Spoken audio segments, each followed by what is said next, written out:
Oh, I was really enjoying that music. Hello. Good evening, everybody. Happy Saturday. Welcome to the college football season. My name is Adam Jacobi. I am with GoIowaAwesome.com and my trusted friend here, Tom Close, also of GIA, joining us today. Tom, week 0. We've had precisely one game in the Big Ten. Yes. Did you watch? Every second of it. I'm still locked into Alcorn and North Carolina Central. So I've all over all of it. I lost money betting on Nebraska. So I was chasing early, won it back with UCLA and Hawaii. That's beside the point. Watched every bit of it. And yeesh. I mean, my Hawkeye heart enjoyed it very much, but man, I just thought, it's year 4 for Frost and everything. It's almost like with it wouldn't be scandal, but the difficulties of the last couple of weeks in the program, you thought maybe they'd circle the wagons, and it's Illinois first time head coach, first game, and just it looked a lot like the first 3 years, and it did. Yeah, and I think that is, you've got a crucial point there, that they don't look like they've gotten any better, and that goes right down to each of the individual players too. Adrian Martinez, as a senior, he's a senior, right? Looks every bit like a freshman still. Yeah. Some of those throws today were incomprehensible, and the fact that he's now on his 16th lost fumble. I mean, gosh, you didn't get to 5 under Kirk Ferentz, and he's going to shoot you into the sun and or FCS. I mean, that's just a permanent spot on the bench. And, I agree. As a Hawkeye fan, it's funny to watch. It's objectively, legitimately funny. But at the same time, this being year 4, and year 4 is really the year. If it's not 3, it's 4 where you're out of excuses. Yeah. And, if this doesn't seal it for him, I have a bad feeling that September 18th is going to Norman, Oklahoma, the game they traded out of. Which, yes, they should have. They should have. Yeah, they should have. Whoever, I don't know. The school should have done anything to get out of that game. There's a reason why pride is damned. It's about to get them killed. Oh my gosh. No, and that's the biggest thing. And during the game, I was thinking the same thing. The record is what it is, and it's horrible and like comically horrible. But it's the development of the quarterback position, and there's so many parallels that connects them, the Nebraska Frost and the Harbaugh Michigan situation. But Michigan was still early in Harbaugh; they were winning, and and came within really a bad, let's be honest, a bad Iowa loss from being in the playoff probably that year. And that's the thing that's been the common denominator at U of M is the quarterback position. It's a carousel. And at Nebraska, maybe it should be a bigger carousel because Adrian Martinez, I've seen when they came to Kinnick in 2017 or whatever his first year was, I was like, I was shaking. And Iowa won that game. I think it was the Racino's field goal. What was that? He looked like a legitimate problem. Yeah. And it was like, he's doing this as a freshman, and and it was that first year with Frost, and you were kind of like, okay, Iowa got him this year, but man, I don't know going forward. And he's regressed. I mean, he has regressed at this point, and it just looks like another quarterback out there. Which is really too bad for him. But because all he needs to be is competent. And once he gets there, he's dangerous because the physical skills are out of this world. There's a reason why it's not a good reason in retrospect, but there's a reason why Scott Frost thought he didn't need Joe Burrow. That will follow him forever. He was set. Yeah. And gosh, if you would put Adrian Martinez on a team like let's just pick one here, Oregon, Oklahoma, even a team like I don't know Arizona State or something like that, but one where quarterbacks actually do play well. Mm-hmm. Oh, he'd be a nightmare. He'd be an NFL prospect at this point. And now, I mean, he's if he has any NFL future, it's the Scott Frost track as a defensive back. Yeah. And, and what I worry about from our perspective, which is a purely selfish perspective, mind you, this might be it. Because even coming into the season, the Nebraska faithful were like, well, okay, there were some hiccups, but we really think that this should be an 8-win team, a 9-win team, blah, blah, blah. And I think some of it was unreasonable optimism, as is frequently the case on that side of the river. And some of it was a little bit of a message like, hey, man, even 6-6 sucks. Right. You should be doing better than that by now. And boy, it really feels like if they weren't, tired of him before, and now they can just be open about it. And at a school like Nebraska, it wouldn't surprise me if Coach Frost has got to find his own way home from Norman in 3 weeks. And I don't want that. I want to always have him to kick around. I know, and that's what I've been struggling with. I'm watching the game and I'm actively rooting. I bet on Nebraska. I'm actively rooting against them because I can't take them. But part of me still is like, is this really good for Iowa? That maybe they'll get rid of him and make a good choice, and then they're a factor, and it's just so funny. And I do believe, let me get your opinion on this, because he's such a legend and has more rope than any other coach. I mean, you saw Mike Riley in and out, and even Bo Pelini which was probably a mistake. He was winning 9 games a year. But do you think 6-6, he's probably back? No? It just feels like if he can show any progress, but that's the thing, they've shown none. I mean, none. Yeah. I've seen nothing. And so if they can, maybe now, no. But I just think, because it's like, again, to go back to the Harbaugh thing, because it's such a common thing. It's like with Harbaugh, even at 7 and getting blown out by Ohio State, or 8-4 and losing, like they still brought him back. And I don't know. It feels like still at like 6-6, a bowl game, you can sell that. I don't know if we'll get there. Yeah, there's a few things going on. I think some of it is who those 6 wins are against. If he beats Iowa, they don't like to say that in Lincoln, but if they get over that hump and they get a little bit of that regional superiority back, great. If they beat, a Minnesota, Nebraska, or a Wisconsin, those are teams that you really have to have your stuff together if you're going to beat them. I think Wisconsin last season was a little bit of a fluke. That they're probably going to be stronger this year. I'm going to be in Madison for that game Halloween weekend, so I hope Iowa dresses as a team that can score points on offense. Not always the case up there. Comment from Dan: I'm getting terrified of Indiana the closer I look at them. Oh, buddy. Yes. Tom Allen knows what he's doing, and that's frightening because they haven't really had that since Terry Hepner. And it's strange because Indiana. I mean, you can make the case that Illinois, with the population centers that they've got, the proximity to talent, there's a ton of talent in Illinois, especially the northern half of it.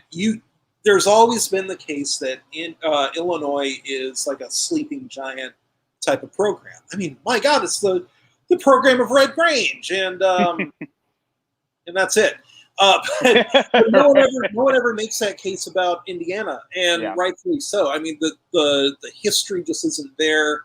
The enthusiasm isn't there. I mean, Nebraska is just as desolate of a recruiting hotbed as the state of Indiana is, but everyone in Nebraska gives a damn about football, and nobody really does that in Indiana. The people in that state that do care about football are all Notre Dame fans. Yep. But, you know, this, especially the last couple years, they've been playing the types of games that get people to, you know, put their butts in the seats and keep them there. And, yeah, it's scary, especially for a week one opponent for Iowa. You know, Kirk Ferentz doesn't always have pleasant Septembers. In fact, he usually doesn't. This team could absolutely be 0-1 and then, you know, still be a 9-win team, a 10-win team. But boy, if I were Indiana, and you had given me the choice of when to face Iowa, I would have said week one. Yes. Yeah, and that goes for anyone, I think. And yeah.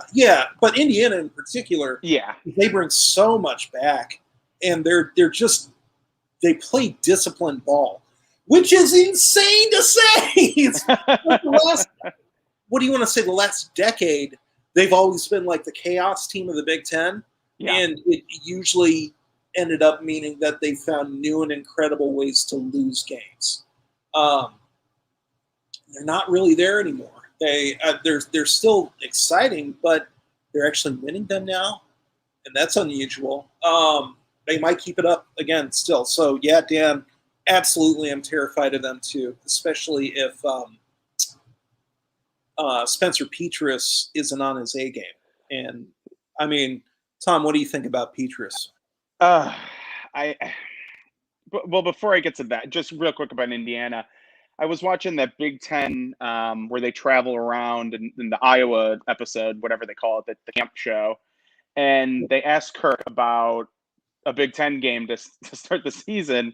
And he was sort of like, you know, I don't make the schedule. I don't prefer it. And I'm like, yeah, thinking back to the Ball States and the Miami Ohios and, you know, games they don't necessarily lose, but you're watching and it's always like, thank goodness they're playing this team in week one and then ramping up to the Iowa States. And so it'll be, I'm terrified. I'm terrified every time Iowa hits the football field. I don't care who they're playing, but I'm so fascinated to just see how ready Iowa is for this challenge. I mean, Indiana is ranked ahead of them in the AP poll, even though Iowa's favored in the game. So it's just uncharted territory, I think, for maybe the program under Ferentz, at least maybe since his first game against Nebraska, who waxed them when Nebraska was still good. But Petras, I will say this. He's won his last 6 after the first 2.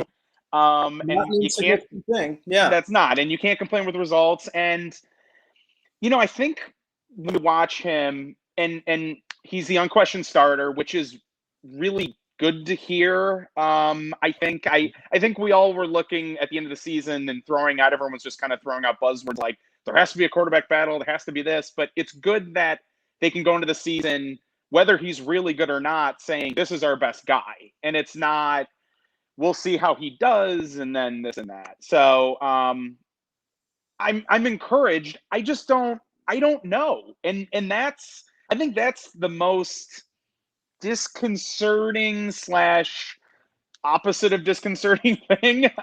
He could look like Nick Stanley year 3. He could look like Spencer Petras year 1, somewhere in between. And I think in a game like this against this Indiana team, he's got to play a lot like he did at the end of last season consistently. And, you know, it's there. I think the tools are there. Oh, yeah. I just don't know. Oh, yeah. Do you know? Because I don't. I do know. Oh, you do know. No, I'll say this: I'm really, really happy that the game's at Kinnick. Yes. It's been a while since Iowa had a quarterback that you could really trust on the road, and I get that. I mean, gosh, how many Big Ten quarterbacks are there that you do trust on the road in any given situation? Not many. There's never a whole lot in the conference at any given time. No. But yeah, this is really uncharted territory in terms of a challenge right off the bat, like you said, and maybe this is sort of the kick in the pants to begin the season that this team needs, right? Like it's one thing if week one is Ball State and you're like, well, okay, we're going to use this much of the playbook. Yeah. We're going to beat them by 17. We're going to run outside zone 50 times, and we'll just get out of there with a win and head into Iowa State. And yeah, they're not going to look good doing that. But if they pull something like that against the Hoosiers, it's probably going to look like what happened when Illinois waltzed into Lincoln. Oh, hi. Yep. What's up, Chad? Oh. What are we doing? Because Indiana's good enough to take advantage of mistakes, and Iowa likes to get those mistakes out of the way. We'll put it that way, except when they're not out of the way. And I think getting this team ready for 12 straight weeks of challenges. I mean, gosh, it doesn't get any easier when you're going to Ames in week 2. Well, that was my question. I have a question for if you remembered or can you recall a more treacherous first 2 weeks? No. No, right? No, certainly not while they've been good. I mean, the first couple years, any team was treacherous for Iowa. That's true.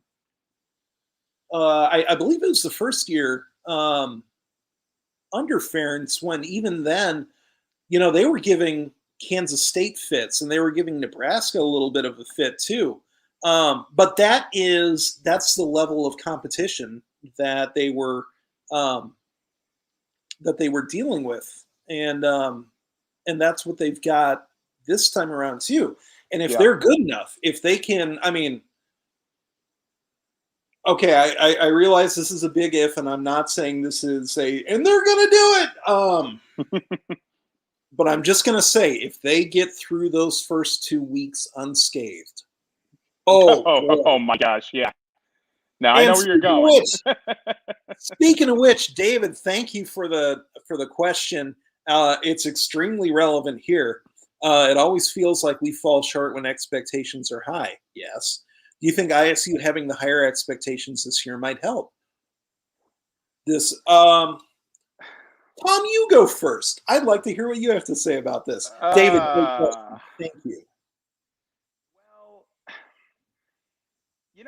Kirk, because he's the constant through the program, no matter the players that come through, has seemed to solve that. I hate to say that, famous last words, but what have they won the last 5 against ISU? 4 or 5?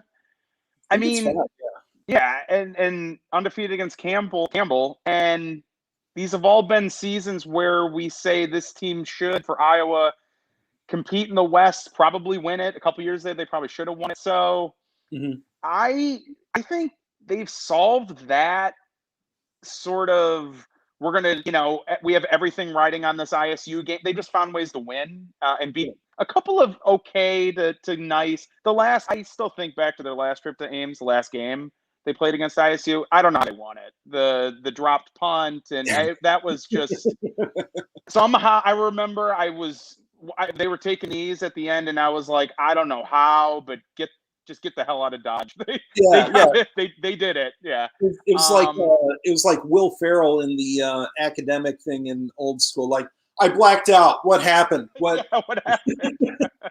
So true. So I don't.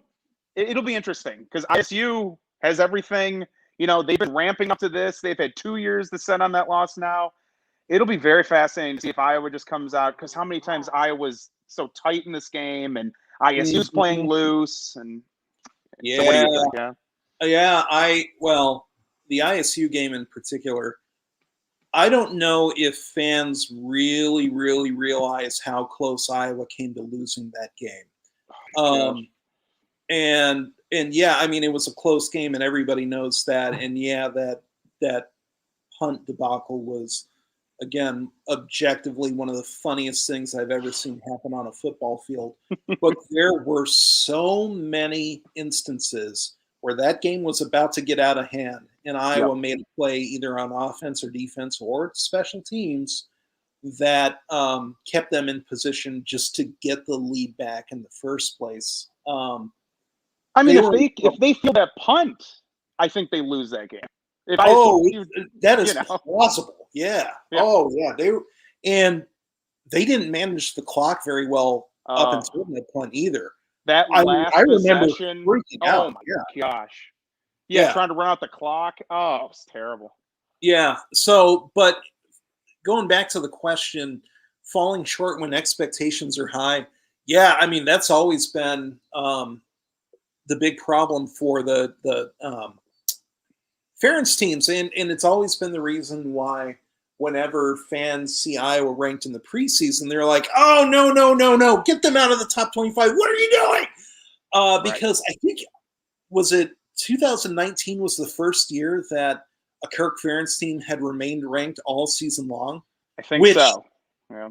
I mean, they finished in the top 10, I believe, 4 times, and it's it's not like they stunk. It's just that whenever they start ranked, they don't end up there. And they've only just started to break that tradition. And so hopefully they keep that up.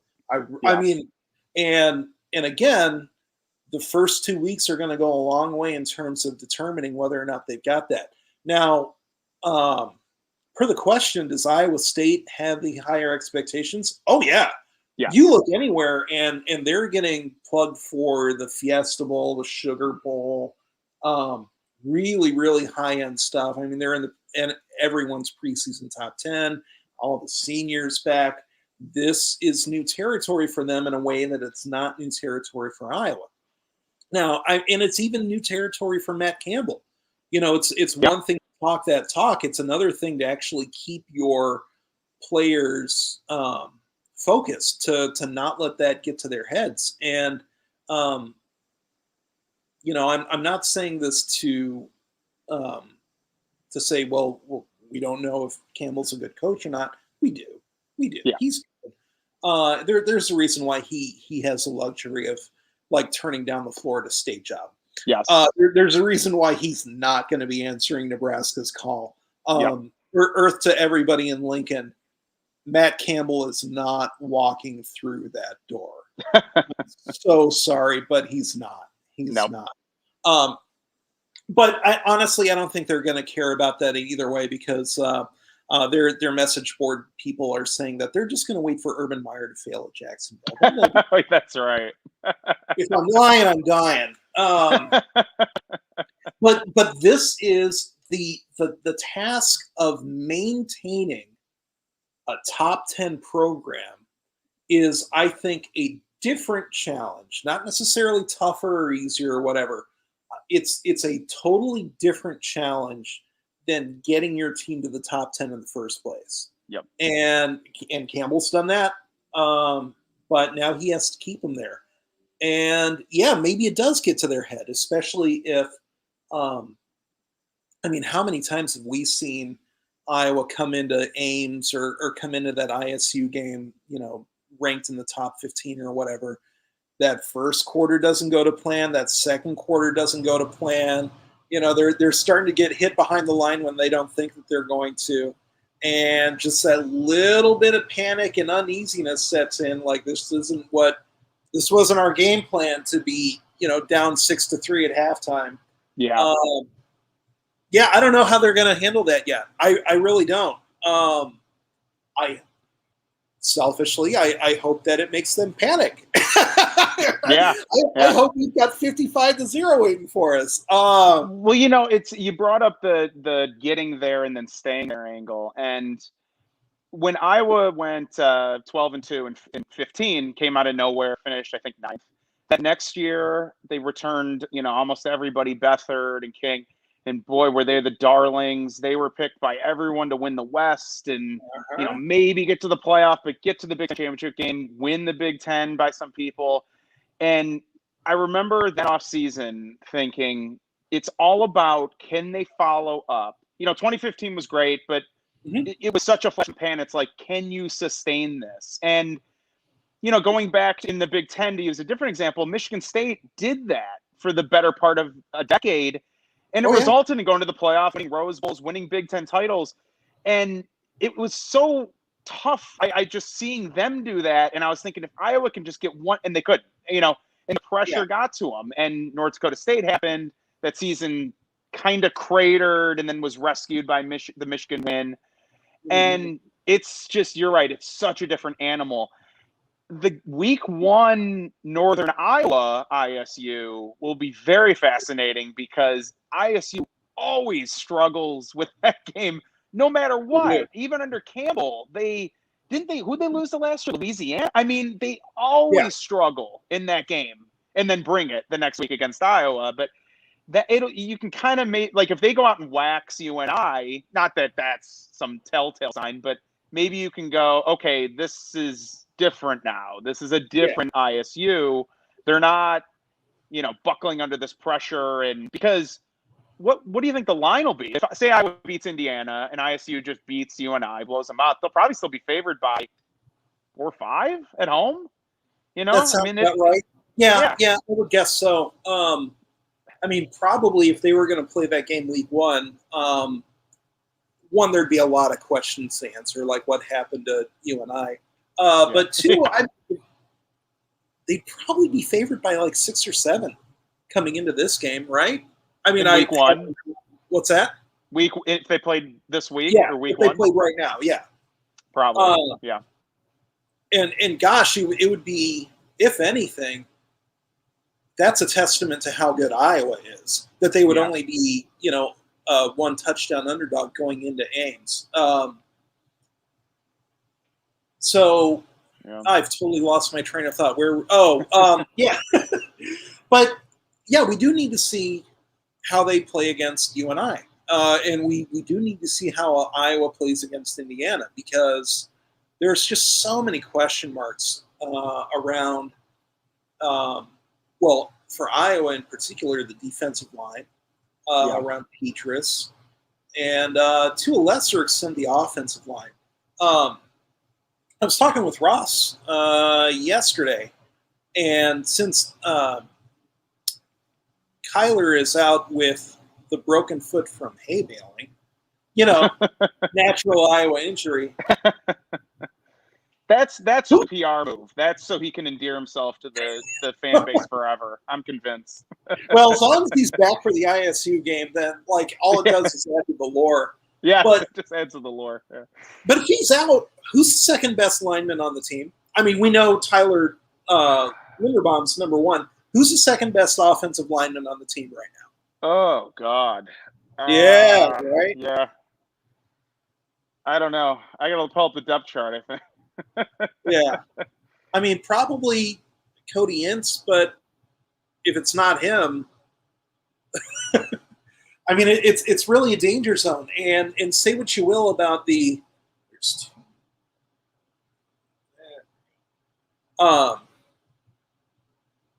say what you will about the way that Kirk Ferentz develops talent. It's not always a guarantee that the Iowa offensive line is going to be good. We've seen them when they're not, or when they're still in development, because there's plenty of instances of linemen going from good to, or going from mediocre to legitimately good. Gosh, I'm old enough to remember when Raphael Eubanks, you remember when he was at center, and he was getting thrown into Jake Christensen like every other snap and just totally derailed Christensen's timing. And he ended up being really legitimately good, like playing in the NFL and earning his way there. So, yeah, because this group of five,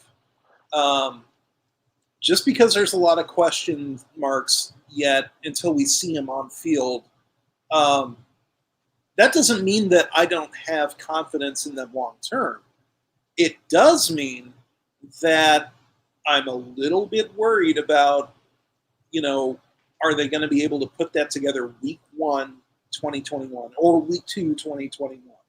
Those are the big questions for right now. I trust to get them there by the time they matriculate, but that's it. Yeah, I mean that's why it's nice to play Northern Illinois. Mm-hmm. One. Yeah. And I don't know if you listen to it's a long listen, the 3-hour Brian Ferentz, Chad Leistico summit. It's on the list. Yeah. Okay, yeah, it's very good. He actually is pretty charming, and I'm not the biggest BF fan. He came off as I was liking a lot of things he was saying, but they were talking about offensive line, and it wasn't the most reassuring answer. I think at one point he mentioned Tyler Lindenbaum could play every position, but he's only going to play center. So if he's at left tackle, something has gone horribly wrong. Yeah, exactly. Yeah, or they found a better center, maybe. That would be really good. Mm-hmm. But no. So I think the concerns are valid there, and look, we've said it a million times. There's no MAC team coming through that door, so they got to figure it out. You have to figure it out quickly. Well, I mean, they are coming in week 3, but still, I mean, the point is valid. They're getting tested before the MAC shows up. And that is, scary. All right, we got a question from Dan Marks. I think going to Iowa State will be tougher than going to Wisconsin this year. If the Hawks start 2-0, what game do they lose? That's an excellent question. And, we've seen 21 years of Kirk Ferentz football. They're capable of losing any of them. Any of them. They're not. Yeah. They're not going to lose them all, but we know that the danger zone is whenever they're favored by like 10 to 14 points in a game that they really have no business losing. That's usually when they do. But gosh, blindly at Madison. I mean, that's just always a thing. Yeah, exactly. Yeah, I mean, the other one that they just can't solve, Penn State, which is probably another. I'm gonna guess it's a night game, but I don't know. They just can't beat them at night in Kinnick anymore, or beat them period at Kinnick anymore. Maybe they solved that last year in Happy Valley, but there were no fans. Yeah, maybe. Boy, if you want to talk about a trap game, Friday Night Lights at Maryland. I'll be at that game. I will be there. Oh, yeah. Nice. Making the track. I mean, it's not like Maryland's good, but it's another situation where, especially with them coming up with the Penn State game the week after that, it's a really, really easy Kirk Ferentz trap game, and so that's scary. Talia Tagovailoa, I could see him going off. Yep. Oh, absolutely. I think the Iowa secondary in particular, or I should say Phil Parker secondary. This is going to sound really obvious, but the easiest way to beat them is a quarterback who is accurate and can make lots of throws. And it's obvious because like everybody wants a quarterback like that, right? Like that's the definition of a good quarterback. But the Iowa defensive scheme in particular is designed to draw drives out and get a quarterback impatient and then take advantage of their mistakes. Yep. And so if all of a sudden, if it's up to Riley Moss to have, perfect footwork and keep up with some guy who can fly for, 45 yards step by step, dicey. that is where it gets a little bit dicey. And I love the Iowa secondary this year. Don't get me wrong. It's just that there's a difference between, having a shutdown corner and running the scheme that Iowa does. They're not trying to get a quarterback to go 0-10, 0 for 10. Right.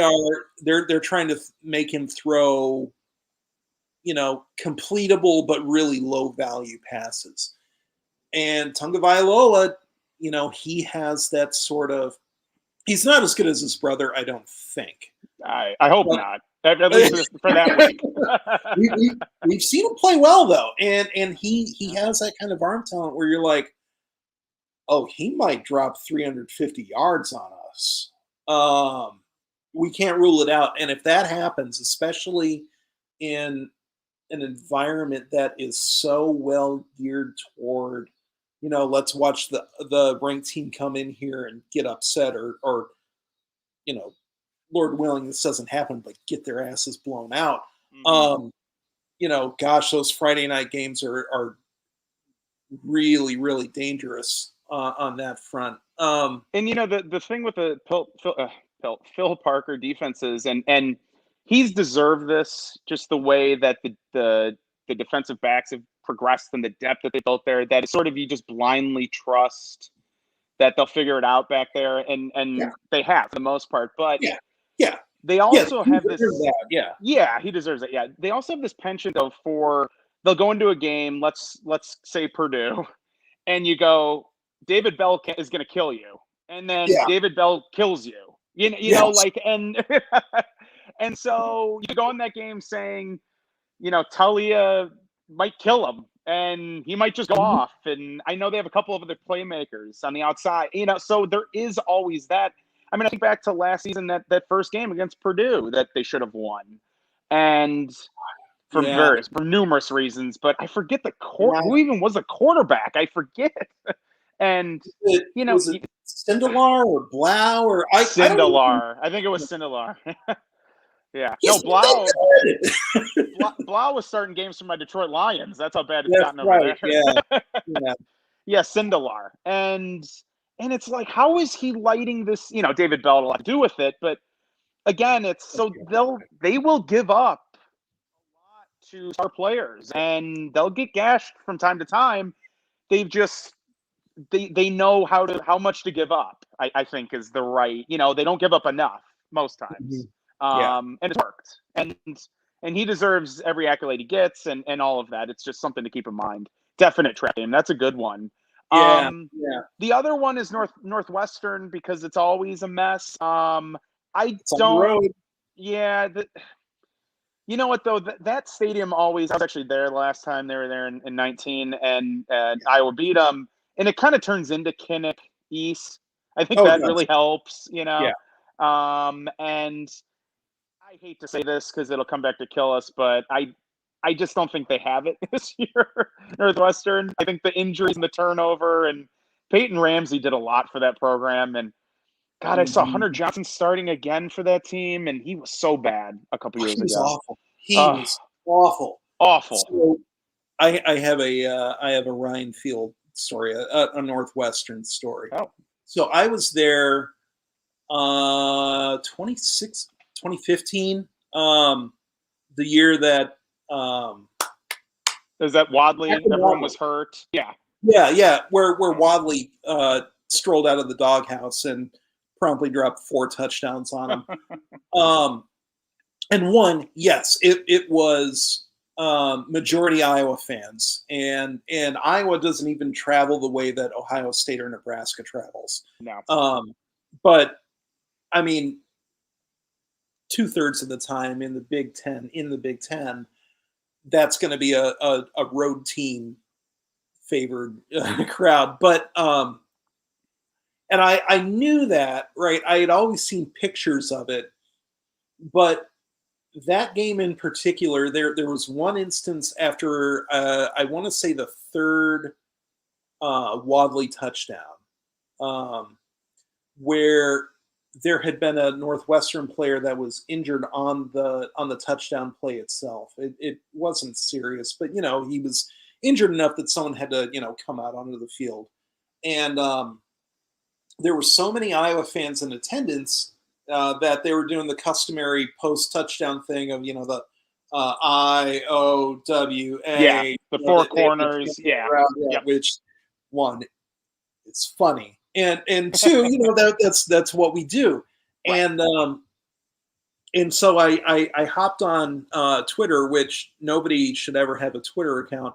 But I hopped on Twitter after that, and there was a Northwestern fan there who was like, yeah, don't you think it's a little bit classless for Iowa fans to be cheering while a Northwestern player's injured? And I was like, one, your stadium, not ours. Yeah. And two, that's just they weren't cheering for the injury, right? Right. Yeah, it's not a round of applause because the guy's hurt. Right. Yeah. I mean, they're cheering because of a touchdown, which just so happened to be the fifth one that they scored that day. Yeah.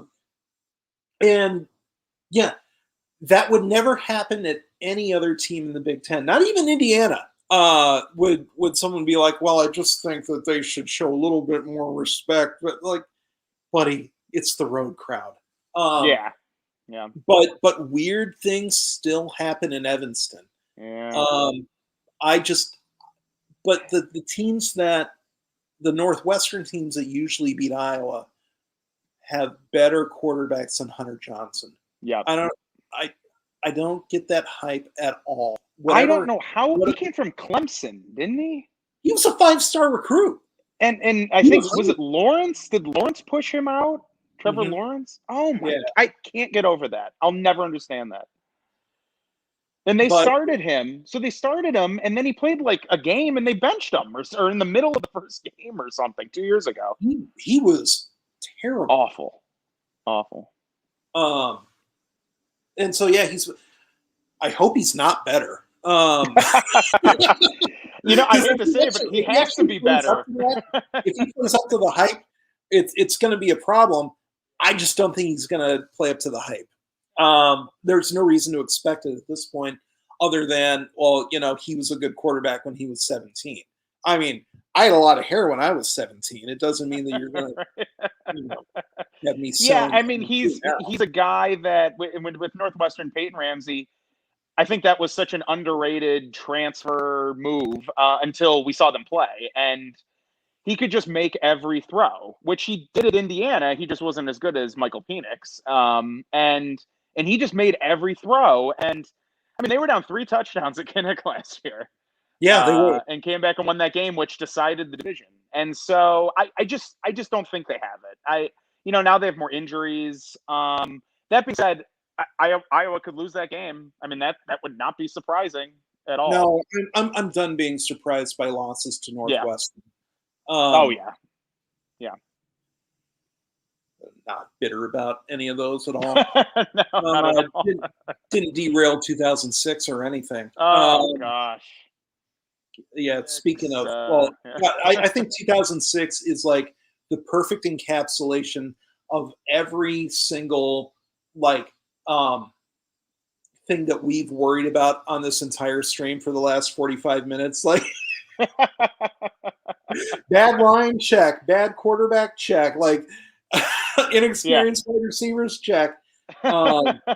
Checks every box. You're right. Yeah. Schedule turning sideways, a lot of hype. Yeah. That whole thing. We got one coming in here. Are there any new wide receiver faced that will surprise us this year? Seems like a hole right now. He probably means faces. Thank you, autocorrect. And thank you, Dan, for that question. I don't know. Do you think wide receivers a whole? I think let's take that first step back, Tom. What do you think about the receiving core right now? Man, I mean, I've heard good things about the new guys. That's sort of the thing you mentioned, Twitter. You take all of the scouting from like Kids Day kind of with a grain of salt because everybody should look good on Kids Day. It seems. Look good on Kids Day one year. Yeah. Yeah. It's funny because watching Nebraska today, I saw Oliver Martin running around out there, And I thought to myself, I don't understand why he left Iowa unless he just didn't see a path to playing time. Was there more to that? And so I think it's in a good spot. I mean, no, we don't. Brandon Smith and Amir aren't walking through that door, so you don't have that. But Tracy Tyron, he's turned into a really nice piece, and I've heard really good things about like can make an impact right away with Arlen Bruce coming in. So I mean, I didn't think it was a hole. I think they have other much bigger holes. Mainly the person who's trying to get them the ball. Not that it's a hole, but that's a worry. The wide receiver position, it's really been, they've done such a good job. I mean, because it was so bad for so long that it really isn't a big worry anymore, which is really nice to see. Do you think it's a hole? Well, I mean, it does bum me out that Smith Marset and Brandon Smith aren't back this year. I mean, I'm happy to see them in the NFL. I'm legit excited to see what they're going to do on an offense that, isn't the Iowa offense. I mean that kindly. But that being said, the offense didn't really the passing offense didn't really revolve around Smith Marset and Brandon Smith last year, or really at any point during their Hawkeye careers. It's still sort of a tight end and back based passing offense as much as anything, or as much as wide receivers. I've heard really good things about Arlen Bruce too. Tyrone Tracy, I think, is going to be up for a bigger season than I think most people realize. Even understanding that he's stepping into a bigger role, I think he's going to do more with that role than people think. Nico Ragaini, God bless him, but I think that there is a tendency to look at a guy with his skill set and say, oh, he must be sure-handed. I don't think he's that sure-handed. And he's deceptively fast. He's not Andy Brodell fast. I don't, but at the same time, he got a lot of targets last year. That being said, the guy who led the team in targets was Sam Laporta in 2020, even with Smith Marset, even with Brandon Smith, and those guys can make some darn good catches. Mm-hmm. But I think it's going to be Laporta's year once again. And there's really, I don't know about why it wouldn't be him. If anything, if there's any barrier to Laporta putting up big numbers, it's the fact that there's so many other talented tight ends too. Now they like putting multiple tight ends on the field, and that obviously plays very well in a Brian Ferentz offense. Yeah, but ultimately there's only one football that you can throw. Well, and that was, not to cut you off, but that was my other question. I think tight end, and that Brian Ferentz, the podcast I mentioned, he kind of shed some light on this. Laporta's the guy. Who's number two? And he keeps mentioning three more guys, the other three. Miamin, Yelverton, and Lachey, I think was the other one. Yeah. And so it's such a big part of the offense. I think you're right. Laporta, you know what? Maybe if he doesn't have a big year, maybe that's really good news for other reasons. I would agree. So I think that's a bigger question right now, because Charlie Jones and Tracy, I think that's for an Iowa offense that, we were spoiled with the Brandon Smiths and especially Amir, haven't really seen something like that in a long time. I think the Charlie Jones and the Tom Tracy's, you can really, as your top two, can kind of get by on that with the tight end action. And who's the second tight end? Yeah, I would agree. And we haven't even mentioned Tyler Goodson in the passing game. That's true. Oh boy. One, he doesn't get enough credit for being sure-handed as he is. And two, gosh, anything that you can do to get him the ball in the open field, Yes. with fewer and fewer guys around him, he's lethal. And so, I mean, how many years in a row has it been where we're like, why aren't they throwing more screens? Throw more screens! My dog's I think we're probably going to have another year of that because he's so productive when he does get the ball that, especially, well, I say we, and I really mean me, and I think everybody else thinks like me, but I want to be like, throw it to him 10 times. Use him like LaDainian Tomlinson. Like, just make it, like, spam it until it doesn't work. And it feels like they never do that. And I think that's what I want to see from the passing game, honestly. Yeah, and I more think than the wide receivers and tight ends, even. Yeah, and in that respect, I think the Kirk Ferentz school has sort of the one thing that always bothers us most, or at least bothers me, but again, I think everyone thinks like me, is, oh, Tyler Goodson's killing Northwestern. He's dominating. So now let's go away from him. Like, why not give him the ball 40 times? Yeah. You know, we're going to adjust away from your adjustments. Like, no, just keep doing the good points play. Just do that. Yeah. And, you know, and I think Tyler might be one of those players that breaks through. I think you saw it maybe with the Wisconsin game when he ran a big run at the end, was just killing them. And at times last year, I think they're just gung ho, like, we're just gonna drive him, not drive him to the ground, but ride him. And man, I watching him in person that first game. And there was a little bit of hype, but that game against Miami, Ohio, in 19, I was like, how did they get this guy out of Georgia? Like, and how good is the state of Georgia in high school football? My goodness. Well, yeah, because I'm also old enough to remember that people wanted Jarrell Brock instead, because Brock was the 4-star and Goodson was the 3-star. Yeah, and it was a minor scandal that Brock went to Iowa State, and now look, he's not the guy who's their All-American tailback, and Goodson, I don't think we would trade for just about anybody in the nation, basically. No. He is in store for as big of a year as the coaches want to give. We'll put it that way. And Ferentz being the kind of coach that he is, I think that we're going to see more of Ivory Kelly Martin than I think fans expect, and probably more than fans hope.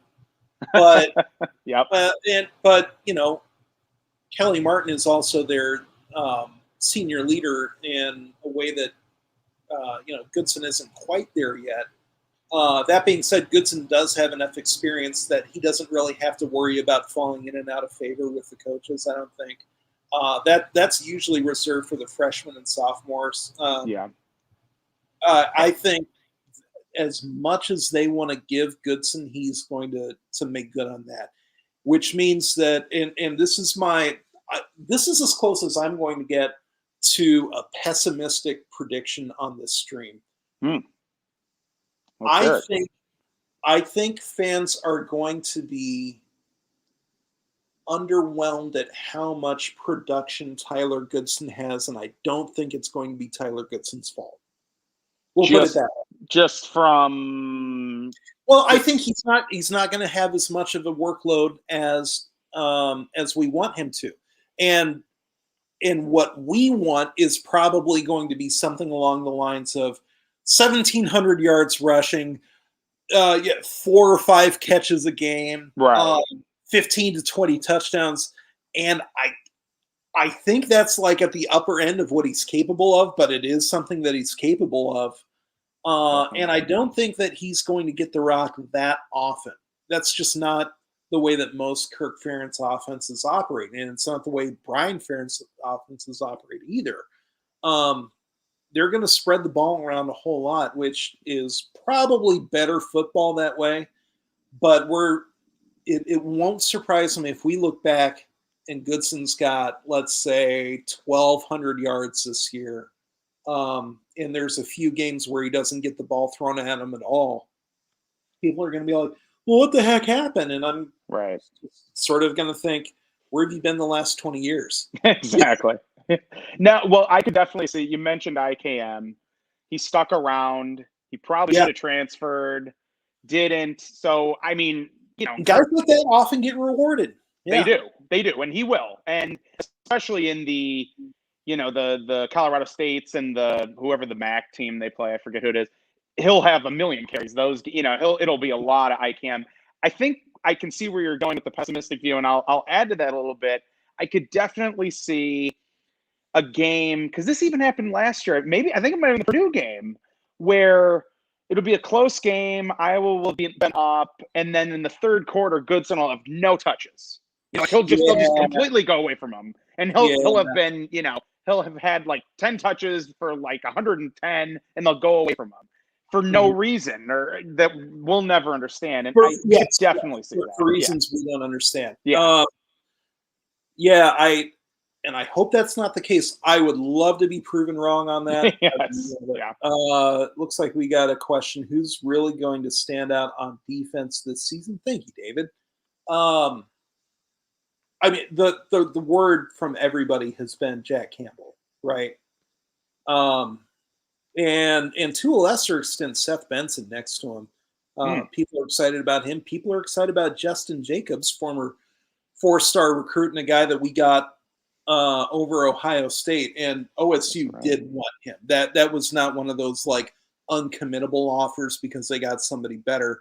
That was a coup. And even though Iowa is sort of phasing away from having 3 linebackers on the field at any given time, which, given the state of college football these days, is the right move. I know that they have 3 guys that they are willing to play almost positionless linebacking with, I guess, for lack of a better term, or at the very least, they trust any of those 3 guys to play either of the 2 like hero, star, whatever they call that, the Dane Belton position. The cash, is that their cash? Yeah, the cash, yeah. I do know that Jacobs is listed as the backup at the cash, but I know that they also really trust him with the Mike and the Will linebacking as well. But yeah, I would say just about anybody on the linebacking core, I think they're in line for a huge season. And the one last guy that I'll mention, Yahya Black, they wouldn't have him starting if he wasn't someone that they really trusted. I mean, gosh, who's the last redshirt freshman to earn his way in week 1 onto the defensive line to start? I'm sort of drawing a blank. Was it like Christian Ballard? Man, that's going. That requires a dive. I couldn't tell you. I mean, absolutely, I have nothing on that. Yeah. That's a great question. Parker Hesse, I think would be. I think Parker Hesse is the last one I can think of, and even that was at defensive end. At defensive tackle, I can't remember the last time that they've had somebody up this quickly. So and was Hesse week 1? He was. Oh gosh, probably not. Yeah, probably not. Yeah. So we're in some really rarefied air with Black, and maybe some of that is just not having the depth for it. But if it's not, if he's legit already right now, that answers a lot of questions that I have about the defense, because that back 7 or back 8, they're stacked. Yeah, they're stacked, and they're coming back from a really, really productive team. Well, so, my guy on defense, and I mean, I was so excited he was coming back, was Zach Van Valkenburg. I mean, he was so impactful last year, and I thought it was such a coup They got Deontay Craig behind him, redshirt freshman. Mm-hmm. And it's such a hole if he's not coming back just from an unknown. And it's just so important to have with, like you said, with that back, the guys in the backfield, the defensive backfield coming and all that depth to any of those spots up front. They have such an impactful player, and he was so impactful all year last year, and really stood out. And I just think it's going to be so important that right end spot is as strong as it was, as because for the Yaya Blacks of the world, they're still just stepping in, and having that stalwart there will really help. And then, I mean, like you said, just the development of that, the corners. It feels like Riley Moss has been there forever. I think I mean, that first game they threw him in, I think, was it Purdue in 18. I mean, it feels like he's been here forever. And credit to him, that first game he got, to use the old adage, baptized by fire. Oh yeah. And he's stuck. He's hung in there. And yeah. If he's good enough that Julius Brents transferred to I believe it was K-State. That's right. If they can run Brents off and still be happy with Moss at corner, that tells me a lot. Which it's sort of a bummer because Brents was another one of those 4-star guys, and I know that he looked. I thought Brents looked really good at spots. I did too. Yeah, it was. I was surprised he left. I was too, but last couple of years have shown us that you can't really predict much of anything in situations like this. All right, well. Tom, thank you so much for joining us. It has been it's been a nice solid hour of talking Hawkeyes, and buddy, college football is back. Here we go. Game week has begun. 7 days to Indiana, Indiana. Yes, Indiana, and the middle of the week. I think Wednesday starts everything, but that Thursday slate looks great too. Ohio State, Minnesota. You got Boise, UCF. It's going to be fun. I can't wait. Cannot wait. And 3 days from now is going to be the 4th annual Scott Frost Day. So, I got it on my calendar. All right, that has been Tom Close. I am Adam Jacobi. We are of Go Iowa Awesome. This is the Iowa Sports Review. Thank you all for joining us on our Week 0 broadcast. We'll be going live as often as we can. Be sure to hit like. Be sure to subscribe. The more y'all subscribe, the more we can do shows like this, answer your questions, and have ourselves a good old time. So thank you all. Have a lovely night. Go Hawks. Go Iowa Awesome.